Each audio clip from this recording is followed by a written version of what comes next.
Are you ready to increase your retention and revenue and convert website traffic to clients? Then you're ready for Maya. Maya is a marketing and client recruitment software. Maya creates better business relationships by pairing the right clients with the right beauty professionals. How do we do it? A matchmaker. Your brand will have its own unique matchmaking survey. By pairing people based on their skill set, budget, personality, and lifestyle preferences, Maya creates lasting relationships that keep both sides coming back for more. You don't get a second chance to make a first impression. Pair the right clients with the right beauty pros the first time. Visit joinmaya.com to get started. Have you ever gone on a mission trip? We want to share an opportunity to serve the global beauty industry through the Global Stylist Scholarship. Mandy Pulse is the founder of the Global Stylist Scholarship. She takes groups of beauty professionals to various countries and continents to help train people who would otherwise not have access to learn how to cut hair. You don't have to be an educator, you don't have to be a seasoned pro. The Global Stylist Scholarship Organization has lead trainers who guide all volunteers on how to help others. This is a life-changing experience. You can apply to participate in 2025. Go to the link in our show notes to contact Mandy today. Thank you for joining me. This is Katie Whitledge with a Beyond the Technique podcast. We're going to talk about firing your front desk. Now, don't get all worked up. I know you love your front desk team members, but what if you didn't go and rehire somebody when that change comes to? What are the opportunities for you? Well, you're going to hear about that today. We have first-time guest Shawna Murphy here, who is the visionary and founder and CEO of StyleSmart VA, an innovative platform connecting beauty professionals with virtual assistants to streamline their operations. With a rich background spanning real estate and hairstyling, Shauna uniquely understands the administrative challenges faced by beauty entrepreneurs. Her journey includes significant achievements such as successfully raising funds and participating in prestigious business incubators and accelerators. Shauna's firsthand experience in the beauty industry drives her commitment to providing empathetic, effective services, positioning Style Smart VA as an indispensable resource. She knows our industry. She's part of it herself. So I'm super excited for you to hear from her. Without further ado, welcome Shawna Murphy to Beyond the Technique. Hello, hello. Thank you so much for having me today. I'm excited to have you. And you are in Texas. You know, things Yes. are bigger in Texas, and so are your dreams. You have big dreams for helping the beauty industry. I want to start back to the beginning because did Yeah. you did you start right away in the beauty industry, or it sounds like you have real So, estate experience yeah, so first? I did. Okay, so I started out of, out of the world. I started in the real estate industry first. That's where I kind of learned how to operate a business. That's how I kind of learned how to put together processes and learn how to do those things before I ever even touched a head of hair. And so I did property management for 8 years. I managed single family homes. I had a portfolio of 200 homes. I had a portfolio of 400 homes. And then I did business development in it for a while. And so I kind of learned the ins and outs of sales and different things like that. And let me tell you something about the property management industry. Nobody calls their property manager because they're happy. Nobody does. And so it's kind of a soul crushing industry to be in, right? Because you're handling people's work orders. The landlord doesn't want to fix something. The tenant is mad. They don't want to pay their rent. And so you just become the middleman between two very difficult relationships.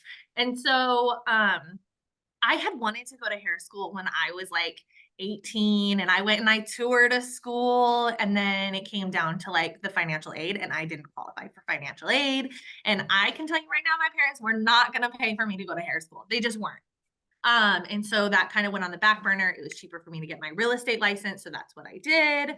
And so I went to hair school finally after years of doing a job that I hated, but I learned so much while I was there.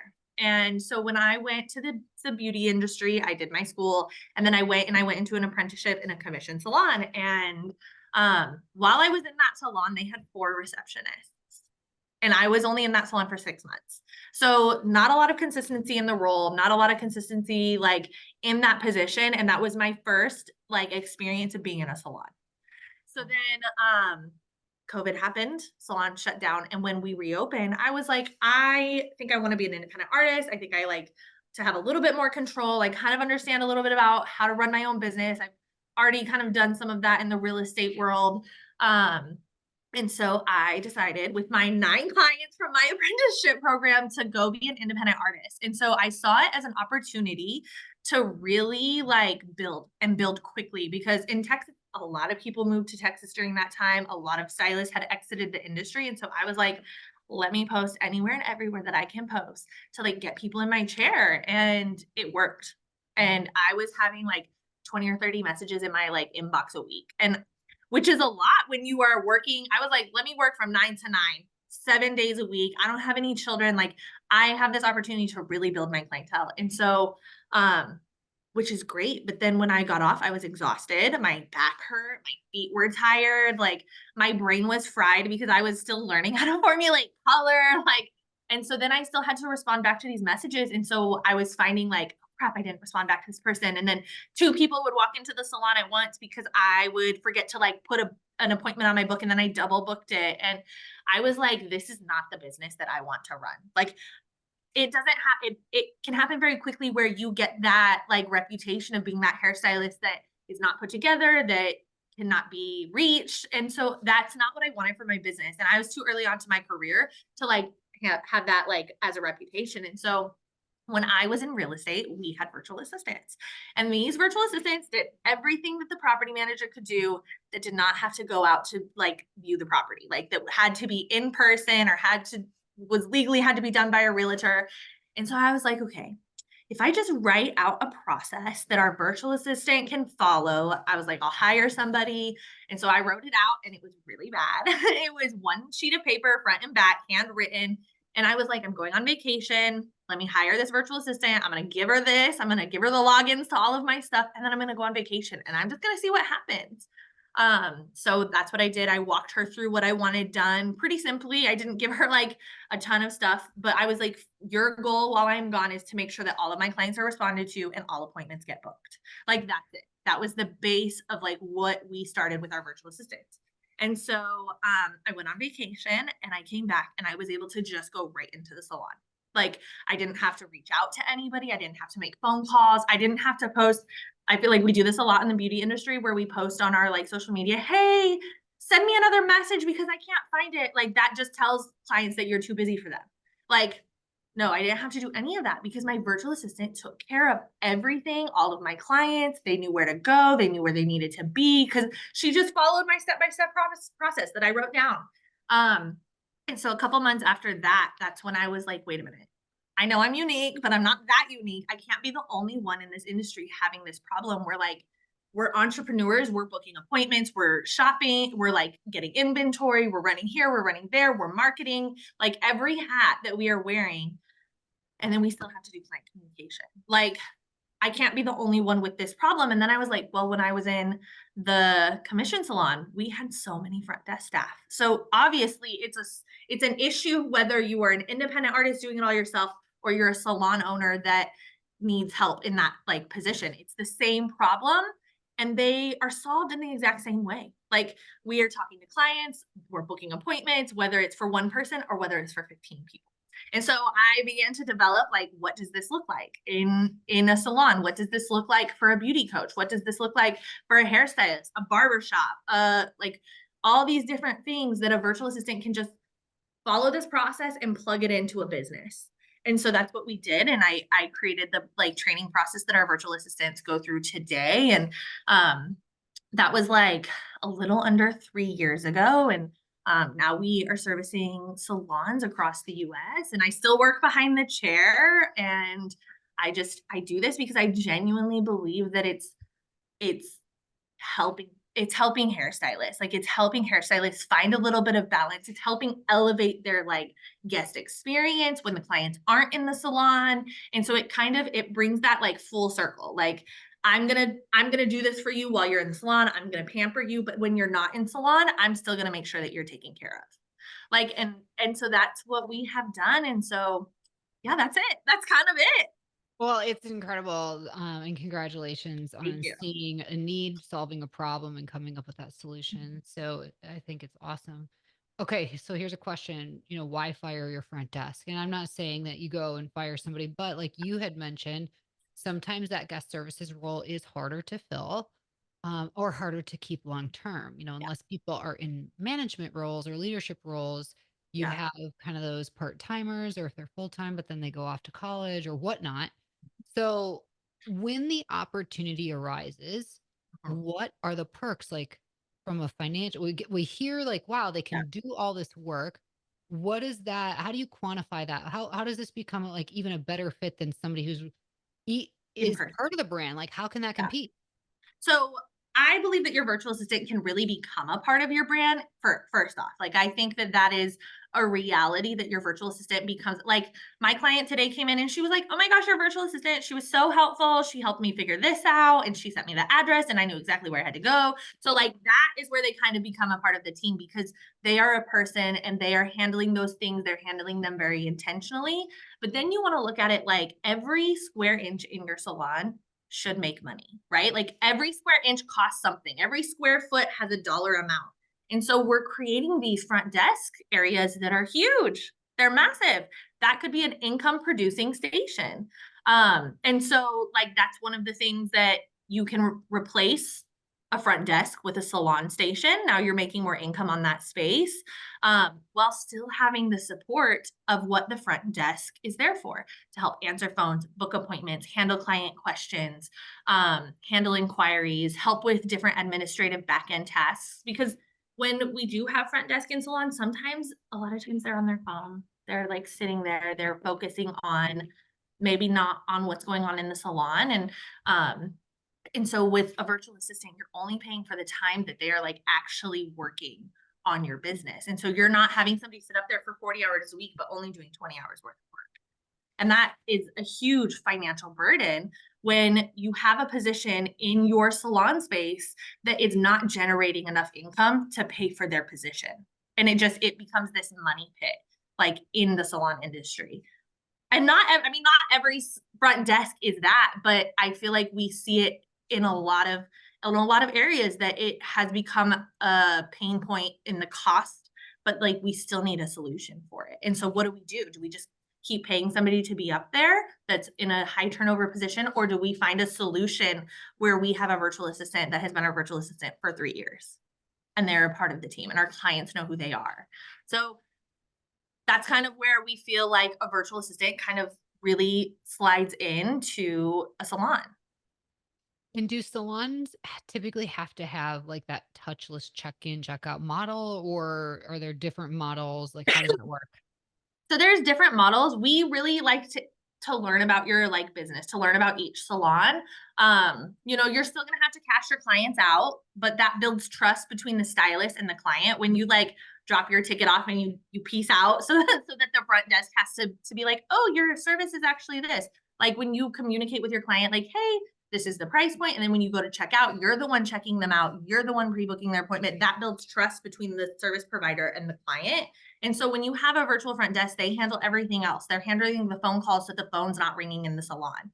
They're booking the appointments. They're handling those social media DMs where somebody's like, hey, I want to book because I saw your social media post. They're helping schedule your social media posts. So they're doing these things to support the salon without having to be in the salon. So you still can have a space where your clients come in and they can still check in, but I think it becomes a part of the guest experience. When somebody walks into the salon, they're greeted by the stylists.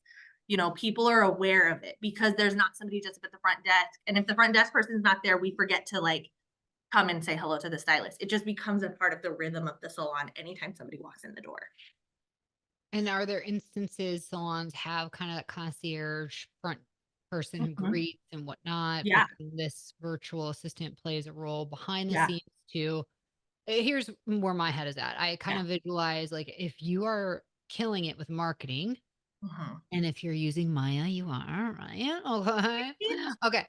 So then you got all these calls, you got these Yeah. communications happening where you really are robbing that front facing sales initiative and communication with on-site guests Yeah. to take care of off-site you know what I mean? So to Yeah. me, is there a We best of we both worlds? do. Yeah. So Yeah. we do have salons where we are just their phone support so that the phones don't go, they never connect to the salon unless the virtual assistant sends it to a specific person in the salon.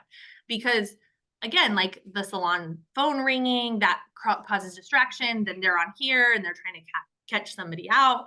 But when you have somebody to support that role and support the like guest services role, they can actually focus on the guest experience in the salon.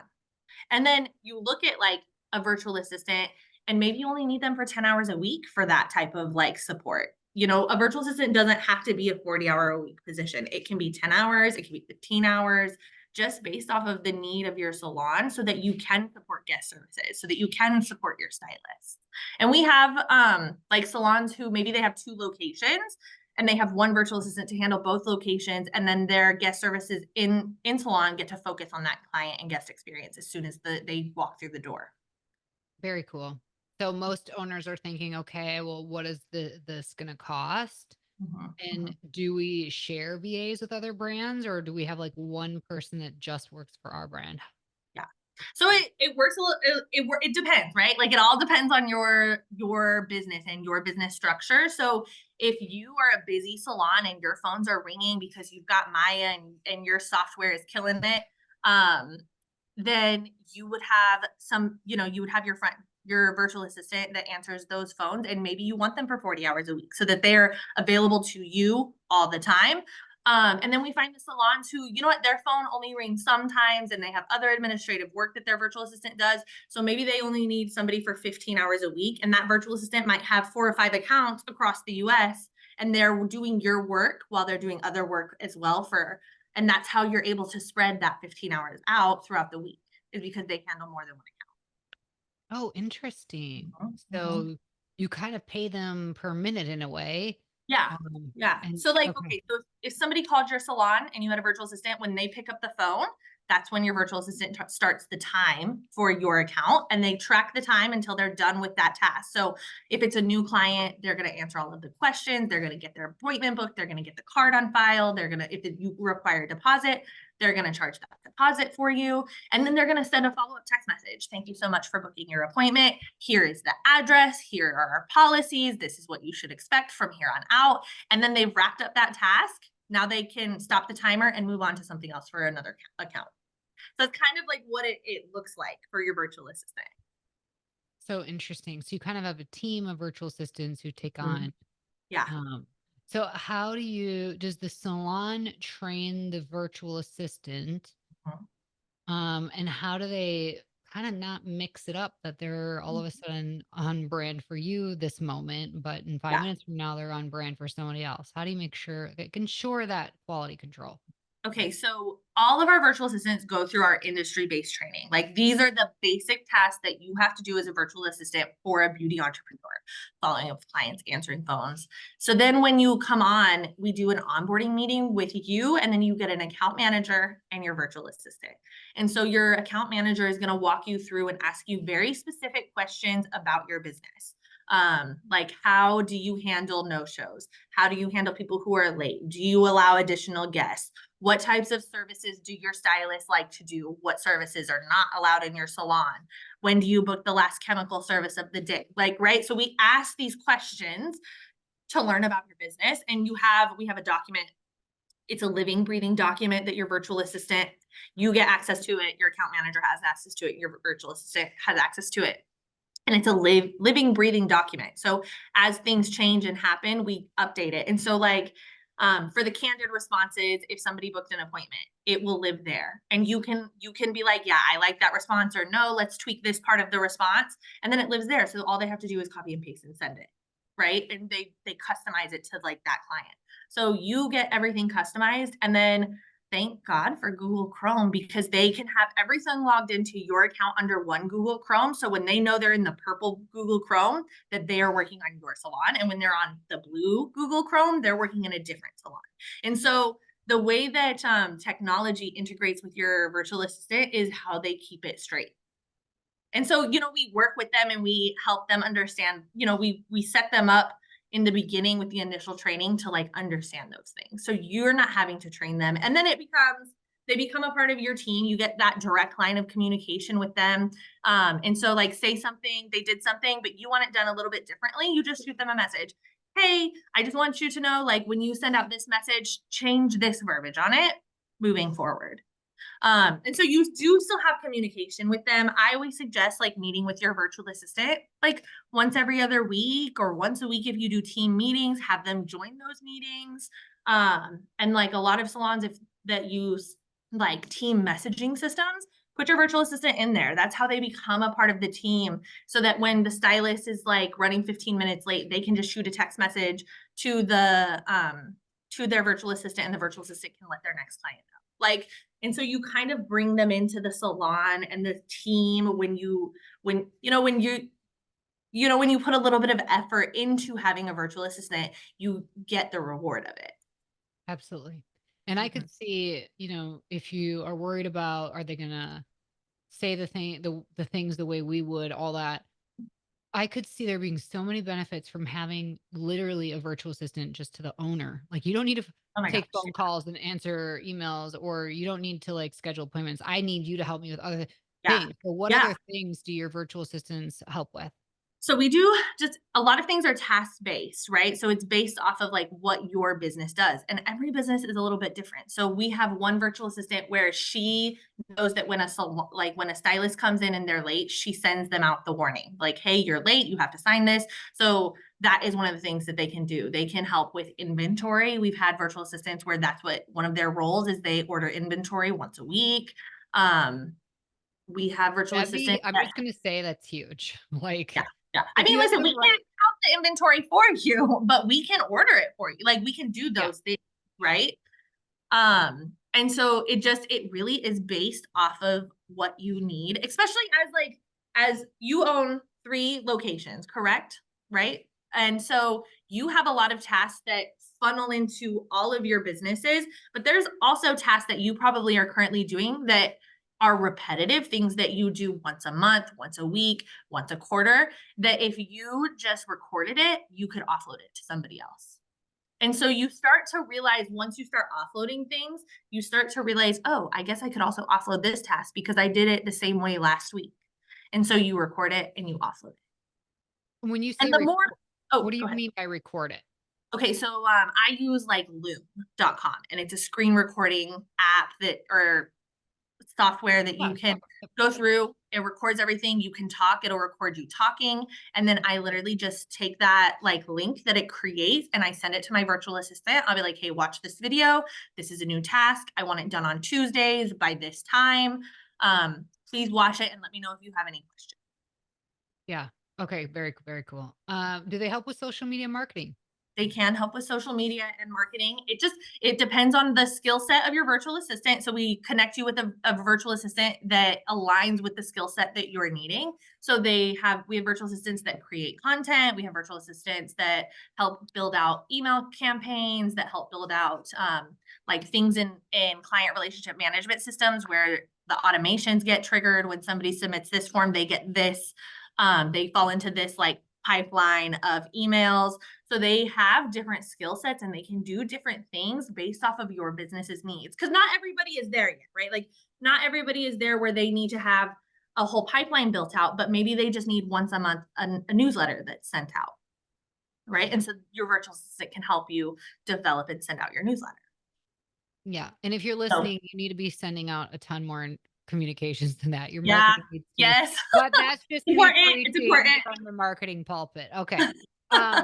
No, I think this is so cool. So if we are investing in somebody who's helping with just more basic things versus somebody who needs more tech capabilities, what is that like? Is this an hourly rate? Is it like it is a different hourly rate. So our like basic services as of today, 2024, it's $13 an hour to get like a virtual assistant that can handle administrative tasks, that can handle like phone calls, clients, text messages, DMs, all of that piece of things. And then when you're wanting a higher level virtual assistant, it just depends on the skill set of what you're looking for. So some virtual assistants, they price themselves out at $15 an hour. Some are $17, $18, $19, $20 an hour. It just depends on the skill set that you're looking for. How many virtual assistants are a part of your team? So we currently have 13 and we're about to bring on 5 more. Wow. That's a lot more, Yeah. good for you. Are they all in the US? Like, So our teams are all based in the US time zones, but we have virtual assistants here in the US and we have virtual assistants based out of Mexico. Yeah. so I'm assuming they're bilingual. Yes. Yeah. They are bilingual. So a lot of our team in Mexico are like US like educated. So they've either lived here at some point in their life and they've moved back, or they grew up here and they went to Mexico on a mission trip and got married. Like, so it's a different array of different skill sets. Like one of my virtual assistants, she has a national business degree and she does this because she enjoys it. It's fun. She likes being in the beauty industry. And technically it is international.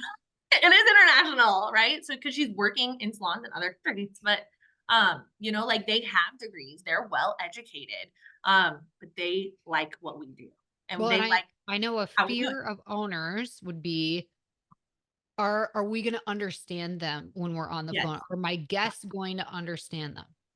Yeah. So that was one of the things that we learned fairly early on when we started like reaching out and like taking on new clients, is that their English level, it's super important to find somebody who has not too heavy of an accent. A small accent is okay, but we vet all of our virtual assistants. We don't just like bring people in just to bring people in.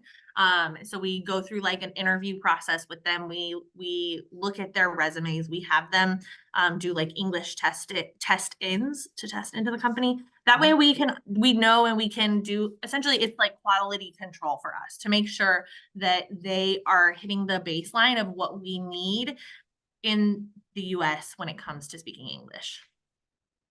I'm sitting here thinking, like, if owners are listening, what haven't I asked that they wish I would ask? Okay, well, if you are like, oh, you never asked this, Katie, but reach out to Shawna. I have the link in our show notes to her website and her Instagram so that you can connect with her, because I think that as wages have increased, minimum wages in certain areas, it is becoming very hard. So maybe a salon that used to have 4 guest services team members can't afford that anymore. Now you need to have 2 and a virtual assistant.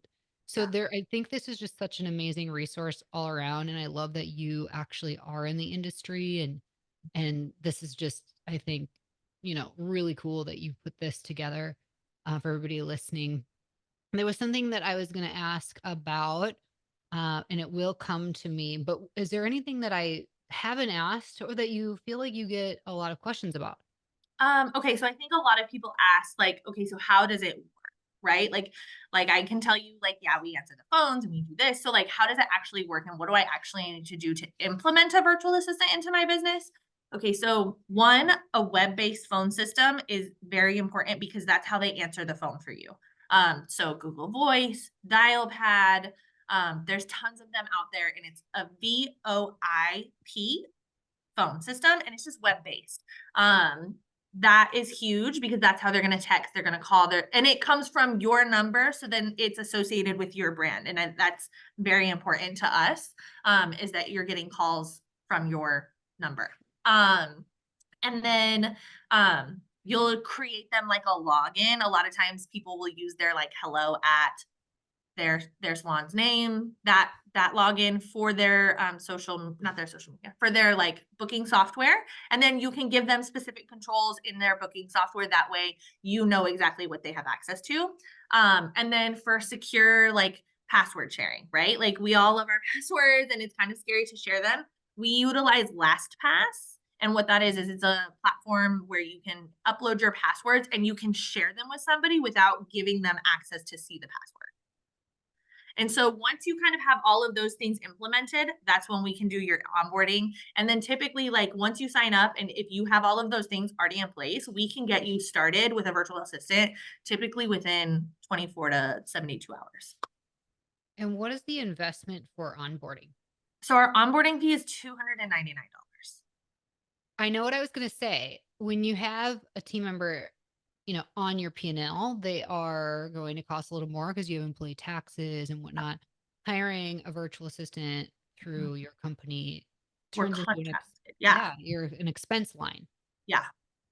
Yeah, so you don't have to worry about paying taxes on them. Like that is all handled on our side of things. We send them their tax documents, we handle that. So you get an invoice from us. It's due net 7. So you get it 7 days later, you pay it, and it's just weekly. We do it weekly because we found that the beauty industry likes the weekly pay system. That's how we are used to it.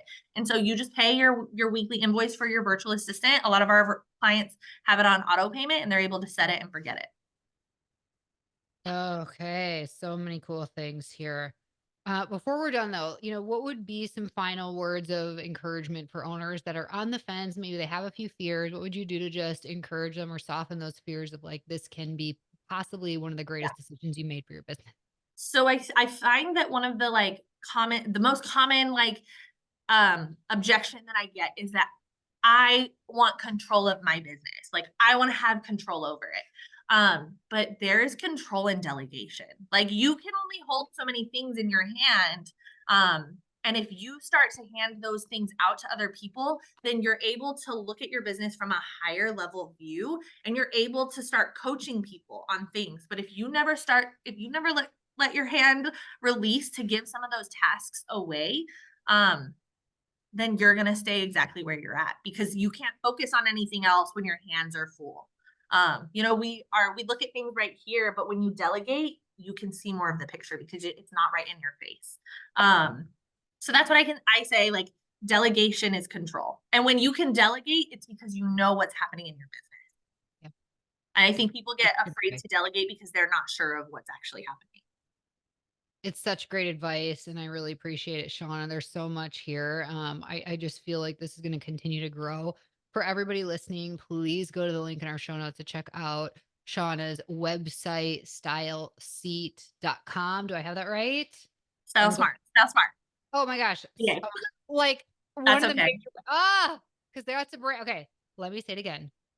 Go to the link in our bio and make sure you go to stylesmart.com. VA. VA.com. Let me That's say okay, that next girl. time. It's all right. Okay, if you're watching on YouTube, you know this is raw and edited, but on audio, we're gonna edit this. So go to the link in our show notes and go to stylesmartva.com. Get this conversation started. What I do appreciate is when that happened on our end, you actually send the agreement up front. And I think that's so transparent to see, hey, by the way, this is what you'd be signing up for and all the things that we'd possibly do for you. So I really thought that was incredible. And we also have both Shauna's personal Instagrams. You can follow her journey in the industry and just see what she's all about. Love it. And also the Instagram for Style Smart VA. So thank you so much for being with me today, Shauna. Thank you so much for having me. It was so much fun.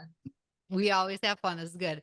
Thank you all for joining us here week after week at Beyond the Technique. Hey, if you appreciate this platform, please take a moment to leave us a positive review wherever you're listening so that more people like yourself will discover Beyond the Technique, where we're here to change the way that you are supported in your business. Until next time, everybody, have an awesome day and stay strong.